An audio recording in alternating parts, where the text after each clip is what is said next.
Ministry ya ugima wa mwiri ndithukirwo kigina kiiganu gia guthaitira motungata ma uciari, undu uyu ukirikana gukorwo gicungiriria kwaga gukinyanira kwa motungata na njira igwete.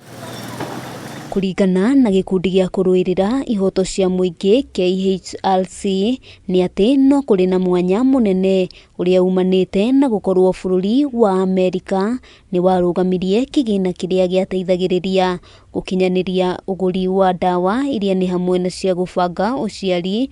Gikundi giki gikiuga bururi wa Kenya ni ubataire kuongerera kigina makiria. These systemic gaps have contributed to rising cases of teenage pregnancy, increased school dropouts among girls, and life-threatening maternal complication resulting from unsafe abortions. Ripoti makiria yonanitie ati kuri na airitu na atumia mohaganda kumana na kunyitwo kia hinya na riria mekinyia thibitari makaimwo motungata, undu uria ucokaga gucungiriria matabanie uruti wa nda na njira itakinyaniire mategukuruhania ataramu a urigiti. Despite constitutional protections under Article 26(4), which permits abortion when a trained health professional deems it necessary for the health or life of the woman, many survivors of rape and defilement are forced into unsafe abortion due to stigma, fear of prosecution, and lack of clear legal guidance. Gikundi giki ona kuri uguo ni mahoete thirikari gutabania mubango wa uria muingi